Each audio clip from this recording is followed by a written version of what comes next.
we're going to stand up, and then it's going to take 2 more shots to knock us down. And on the way up, we're going to take your other kneecap, and we're going to get up, and then it's going to take 3 shots to get us down. And when we do, we're going to take another hunk out of you. Before long, we're going to be the last one standing. What's up, everybody? Welcome back to another video. And in today's video, we are here to take a look back at this Buffalo Bills game. And today, we are specifically looking at the defensive side of the ball for the Detroit Lions. This was recommended that we take a look at the Lions defense schematically, maybe some new things that we're seeing this year, at least through preseason. Now, the Lions weren't really scheming for the Buffalo Bills. That's what we were told. They're going to do it a little bit more against the Steelers, a little bit more against the Colts. But obviously, this isn't a regular season, so you don't need to do that now.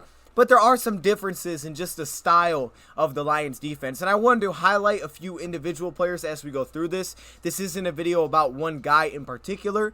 We could do a video like that. Just want to take a look at the defense. And I want to show a whole bunch of different things that the Lions did that maybe they didn't do in the past, or maybe just things that you can expect going forward that we've seen in training camp, just a different style defensively, some of the communication, and also some of the good and the bad. This is not just good. There's also bad in this as well, things that went wrong. So I don't know exactly how I'm going to title this, but there's just some things that I want to show off defensively. And we're not taking a look at the first unit because that was kind of our first video. I don't even know I'm wearing these. I don't even need to wear these things aren't doing anything, but you know what? I'll wear them because it makes you cool. Already looked at the first team offense and first team defense, so it's not necessary that we do that again. I mean, we could. We definitely could. But I'm looking at the second team, third team, just aside from the first team, so really outside of the first quarter defensively.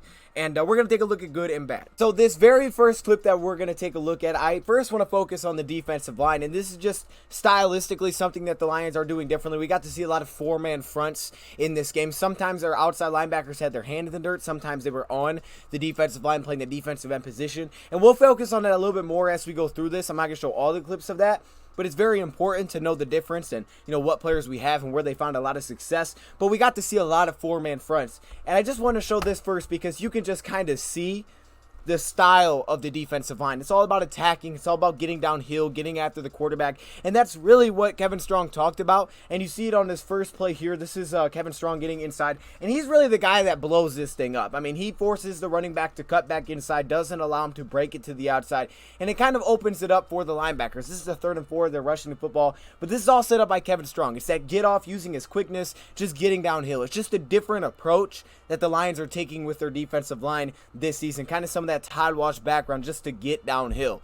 All right, so that's the first thing I want to point out, and you'll see it if you watch, you know, the game. You'll see it really throughout the game, no matter the situation. It's about getting downhill for the most part. And then just a couple other things. Because he blows up this play, it obviously opens it up for a guy like Tavai. And this is a 3rd and 4. So Austin Bryant trailing from behind. You know, he's going to take away that cutback lane. Tavai comes down. Now, unfortunately, Tavai doesn't really, go forward with this. He breaks down, you know, which you should do. You should break down. So he breaks down to make the tackle, but because of that, that means they run into each other, which basically leads to Tavai getting stiff-armed on the ground. However, we finish off this play strong with our safety.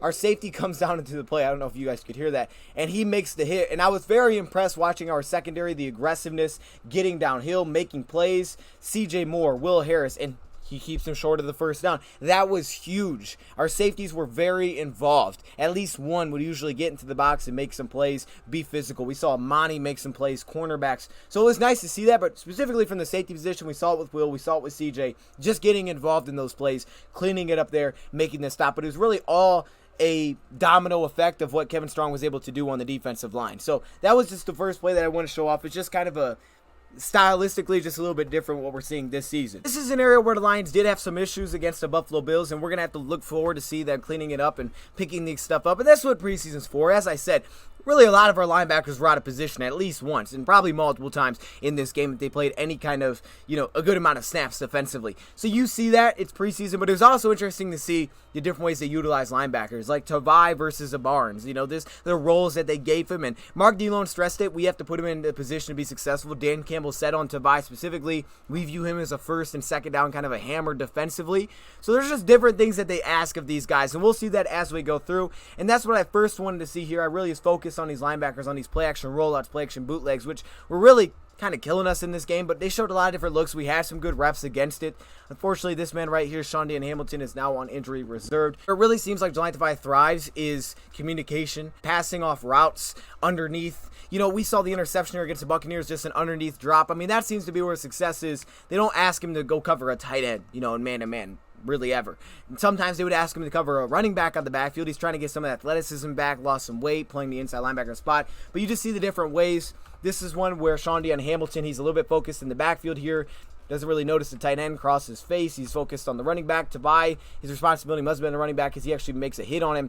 Julian Okwara also talked about after the game being better in coverage and run defense. I wouldn't say there's tons of blame to go on him here, because of where he is on the field. He can't even see the tight end behind him. But then you see the athleticism trying to get back into the play. Regardless, we saw some issues with this for sure.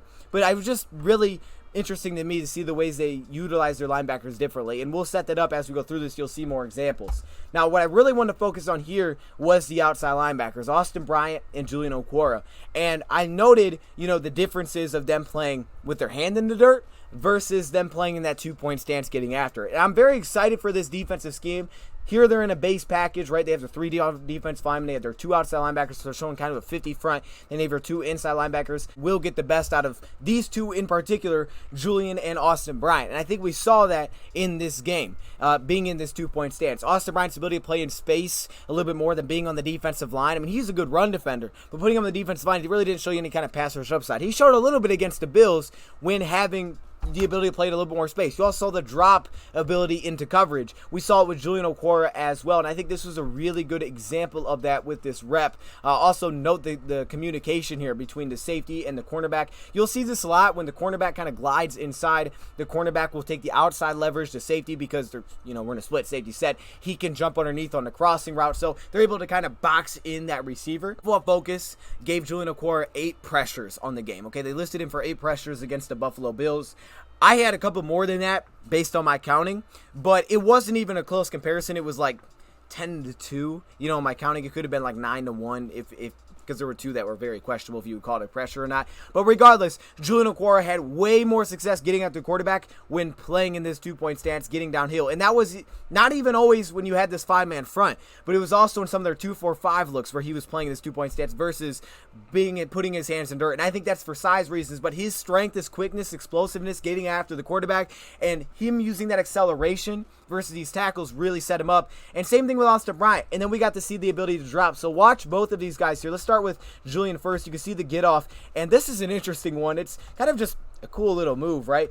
Pushes the tackle one way, kind of a stop start here, it's kind of cool to see. He's just able to use that athleticism, be creative as a rusher, and this is really the first time we started to see him get after the quarterback a little bit. Right here, bam. All right, bam, my bad, I gave you the wrong bam. There's his plant foot, so that's his first read, and you can see his first read looks to be this drag route as he's coming off across the middle, but he pump fakes it, nothing's there. And why is that? This is where I said this is how the Lions utilize Jelani a little bit differently than they would utilize, let's say, a Derek Barnes. This is where Jelani thrives to me in coverage, and this is where he had his most success. You can see these 2.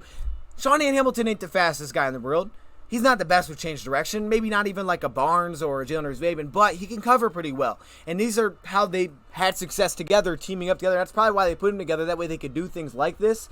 DeSean Hamilton definitely has more man coverage ability, but you just note the communication here. First off, DeSean Hamilton pointing it out to Tavai to take the tight end, and then Tavai, watch, you see him point over. DeSean Hamilton, hey, take the tight end now. I'll follow the running back out of the backfield. That communication takes away the first read from the quarterback, has him hold on to the football. Julian Okwara is able to get pressure, and then you just see the athleticism that we really haven't got to see out of Austin Bryant. Even though he's attacking and we're getting a 5-man rush here, once the running back leaks out, which he pushes him out, Austin Bryant says, oh, hey, hold up. Now I can drop into coverage. Reads the quarterback's side, sits over the middle, then attacks back to the running back here. Now in space, the running back's usually going to beat, you would think, who is known as a defensive end for us, all day long. But Austin Bryant gets outside, forces him back in, trips him up. Yeah, it's a 5-yard gain, but it's also an athletic play. I think that's how, when I talk about they're pulling the best out of these guys, that's an example of it. All right, Austin Bryant really, he had a lot of injuries, but when he was on the field, he wasn't able to get to the quarterback. And we saw a couple times of that. Allowing him to play in space a little bit more out of this 2-point stance, I think did wonders for him in particular. And I like that play because it shows off a lot of things really in the front 7. It was harder to note the back end because of the camera angle that we have. Again, we're back in this 2-point stance. Here's another example of it, right? This is a sub package defensively. This is the 2-4-5 that I thought we would see because this is what Dom Capers did back with the Green Bay Packers. Looks like both of your defensive tackles are in a 3-tech here. And then you have Julian, you have Austin Bryant on the outside. They're coming off the edge 2-point stance. They're not having their hand in dirt. It allows Julian Okwara to use some of the acceleration. That's simply all he does. He just runs right past the offensive tackle. And look at the creativeness by Austin Bryant on the top here. Watch this. Sets him up outside. Bam! Hits him with the spin move. He has a little bit more room to work. All right, and look, these aren't the biggest guys. He's strong, but he's not the biggest guy in comparison to a tackle. He's not like a pure defensive end. This is where you were kind of like, okay, what exactly is he? Julian Okwara played defensive end in college, but he's only 250, right? He's only 250 pounds. So this allows them to use a little bit more of their strengths. I see Austin hit a spin here, which was just pretty. And then Julian just simply uses his speed to get out there. And that was cool. And then, of course, down underneath, Mike Ford does his thing. He goes down and make the tackle. Get excited because I'm just excited for what this defense has in store, even for the future. Not even just this year, but going forward, how we're going to build this thing. I like the blitzing, all right? I really do. And I just like the way they set this up. Everybody... They're playing fast. It was simple. Okay, you blitz, I'm going to slide to where you were. Simple as that. It was guys replacing each other, take away the first route. Nothing crazy to this. You can see it. The communication levels are on point. And that's what you need. You need guys to communicate well. Understand, hey, I trust you. You go do your thing. I'm going to slide over. The communication pre-snap and post-snap was huge. So here the Lions are going to bring a blitz. I love how they do it. So Julian's off the edge. Julian's going to attack inside here, which is going to move the tackle inside. So when Jahlani Tavai follows, he actually does a good job getting inside of the tight end on this play, not allowing him to pick it up. But they kind of overload the side, so you're going to get a free rusher here. They bring A.J. Parker as well. Now notice the safety. You're not going to be able to see him, but he slides over here in coverage. We'll see another example later. Maybe. We've seen an example. Dean did it. We did it a lot. Safety's over here. And then the inside as well. You have to take note of the linebacker doing the same thing, okay? When Tavai blitzes, this linebacker slides over, takes where Tavai was. So let's say, for example, this tight end leaks out. That'd be wide open because Tavai's blitzing. But he slides over to take what would be the first read. Since they're overloading, it is a run. It works out for them in their favor. They're able to make a stop. You can see CJ Moore sliding in late. But it's just those little things, the communication. Then look at Robert McCray on this play on the top. Robert McCray shows like he's coming in, but then he drops out to fill the other linebacker position. It's pretty to see the way that Aaron Glenn would set this up, and also Todd Walsh. You know, they work together on these things, but just the way that they set this up schematically to kind of just fill out these spots. This is another thing that gave us problems early, these draw plays, and it will, because these defense linemen, a lot of them, you know, were here with the team in the past.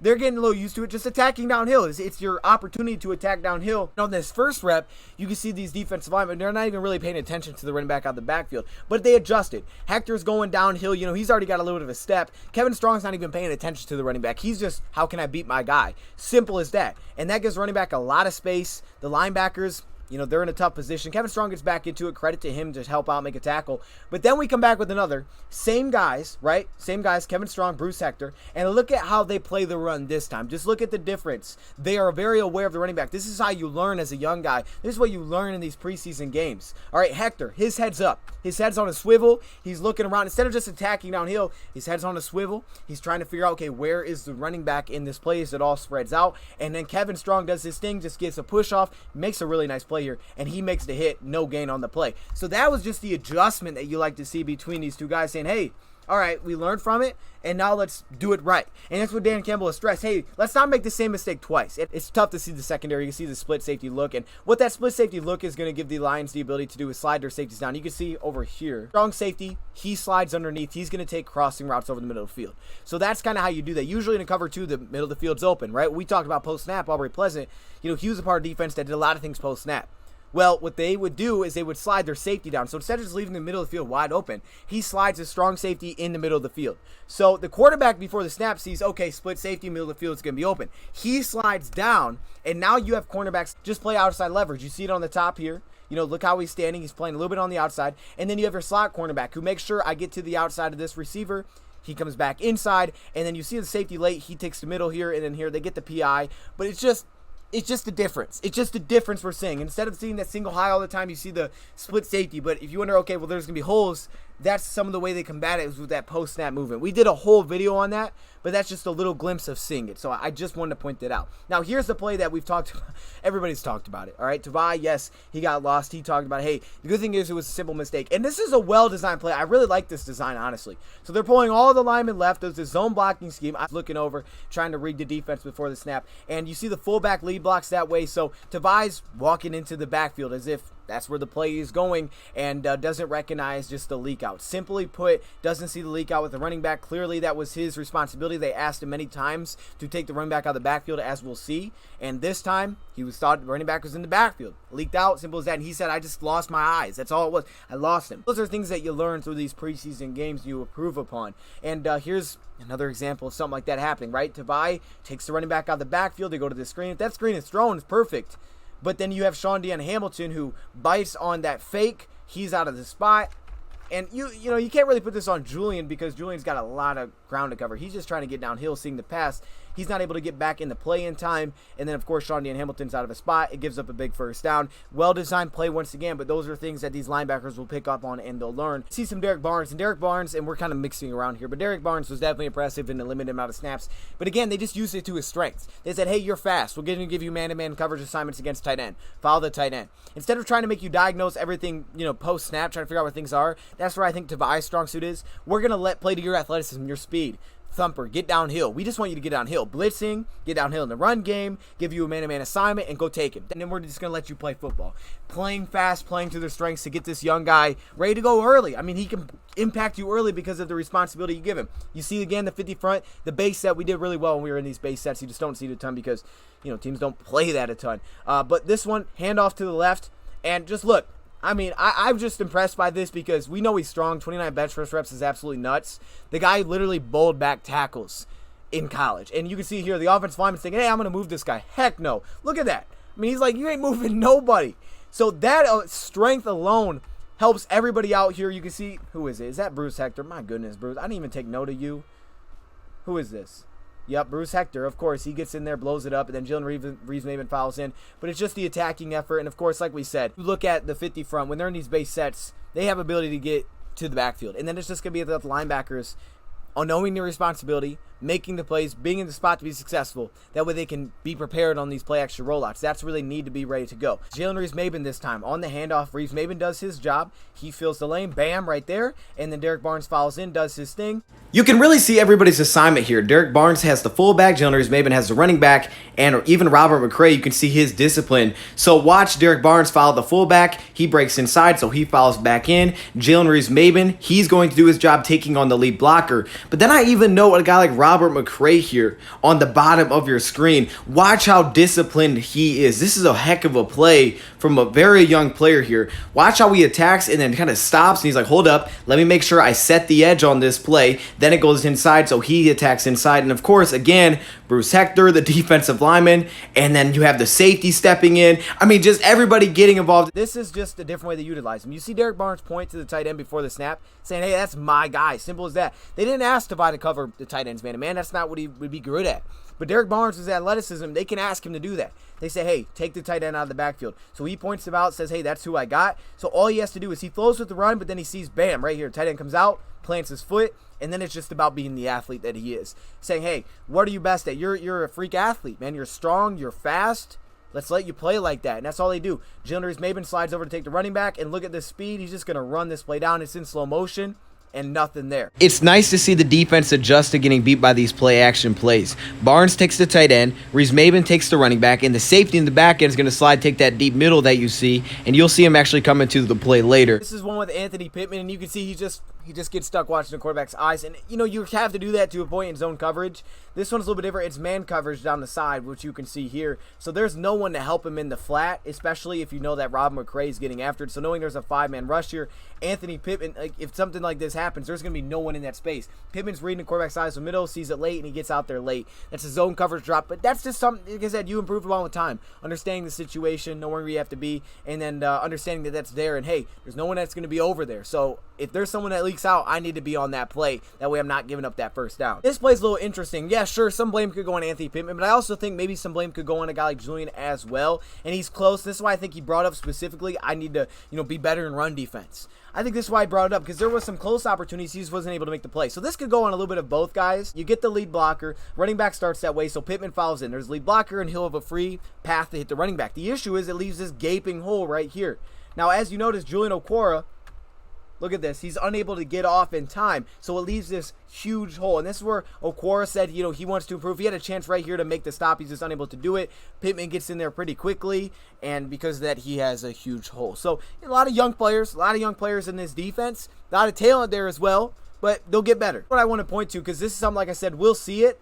And I love it. I mean, I simply just love this. 2nd and 10, we're going to get after it. But then it's just simple communication, sliding. And you see it across the board. Don't just look at the safety come down, okay? This is another example, though, of just beautiful communication. I love watching this and slowing it down because it's cool to see just how the Lions make these blitzes happen and how Aaron Glenn is making it work and allowing them to play fast with simple adjustments. This is why you need versatile players as well in this defense. Right, one thing about the Rams secondary last year, we know all the players talk about, they're like, you have to be versatile. You have to be able to move around. And this is probably one of the reasons Lions like a guy like Bobby Price, because he's a safety, but he's also getting reps at corner. So because of that versatility, he can do things like this, and they can do things like this. And obviously you have Iffy too. He's pretty versatile. So Iffy's going to bring the blitz. Bobby right now, there's 9 players, so that means there's 2 deep safeties. There's one over here, which you'll see. They won't see the strong safety. But that means there's 2 deep. So Bobby right now is telling that safety, hey, I'm going to slide to that spot, nickel cornerback blitzes. So that's what happens. So if he's going to blitz right here, bam, you get that 5-man rush, and they're going to blitz. This safety's going to slide down to take his spot, which is beautiful. D. Marlowe does his thing. And then you have Price who's saying, hey, I'm sliding back to where the spot. You slide over to where Dean Marlowe was. And it's just that beautiful rotation, picking it up quickly. Beautiful rotation. Dean slides down. I mean, it's looking like, oh, it's a wide open pass. But Dean does his thing. I trust Dean on an island. Dean's one of those guys that you can absolutely trust. The safety slide over. Now you're back in your base set. And Dean does his thing on the edge. 2-yard gain. We'll take that all day. This time McCray has his hand in the dirt. I like him in a 2-point, but he can do both too. But I mean, either way, this sets up perfectly because of the way he attacks. This is where Derek Barnes gets the pressure, but it's really about everything else. When you watch it back, it's about everyone else doing their job. First off, notice Julian Okwara. This is something we've seen in camp as well. Watch him drop. He's taking away this first quick read. Nothing crazy. The safety's going to be over top. But he takes away the first initial look. The point is when you blitz, they're not blitzing to say, hey, let's bring 4, because that's not a blitz. You need at least 5. They're trying to get there. The point is to have someone free. And the way this is set up is they get someone free while only bringing 5 guys. And that's what's so impressive. McCray does his thing.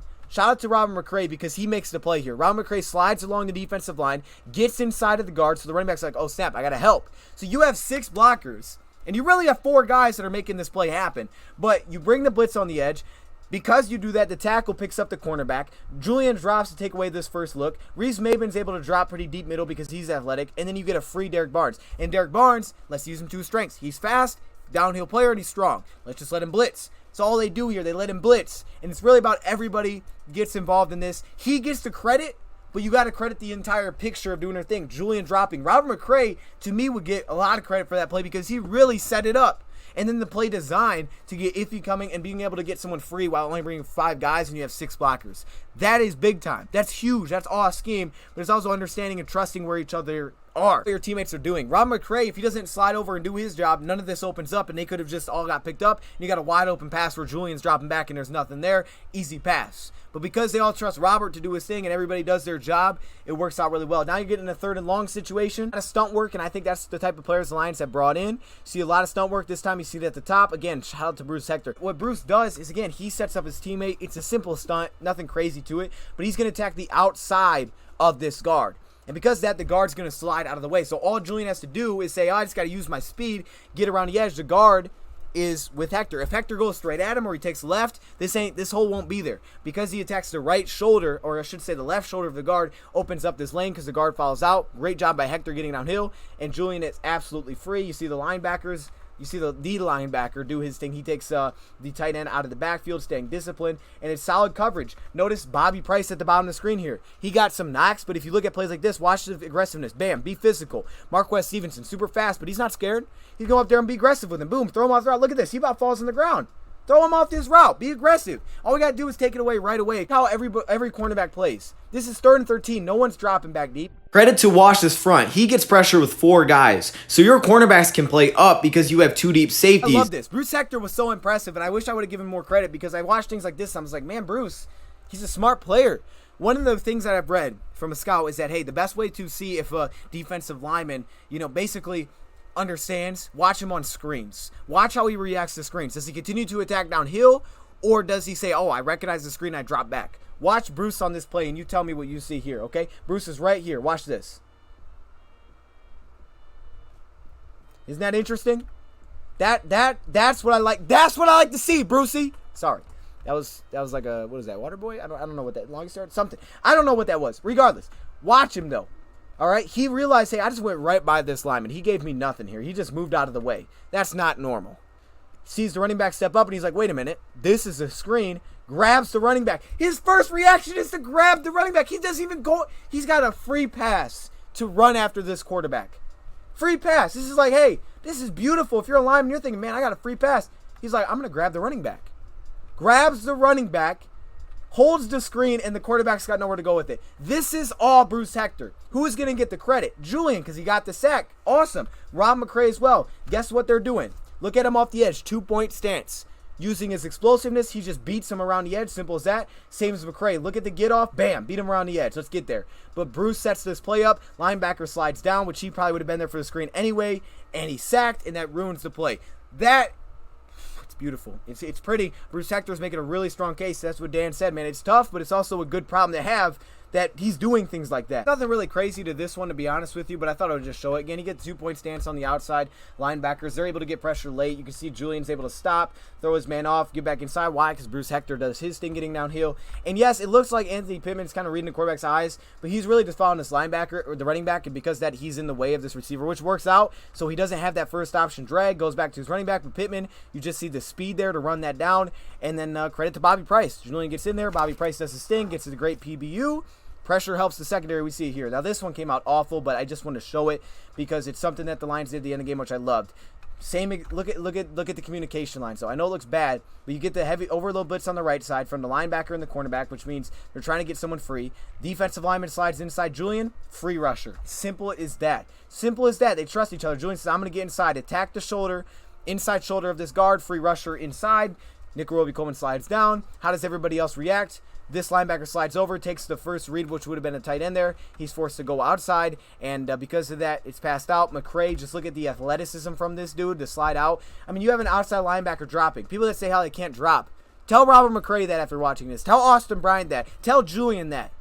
That's what it's not about dropping and saying, hey, go cover a receiver. Like, no, it's not crazy stuff. It's dropping like this. Is how Todd Wash uses guys. It scares people to think that we ask our guys to drop into coverage, but that's what they mean. We're going to ask you to drop into coverage. Drop on a flat. They have the athleticism. Now we're just bringing them out. We've had these players to do this. Now we're bringing it out of them, and I love it. So let me know your thoughts in the comments below. Thank you for watching, and I'm out.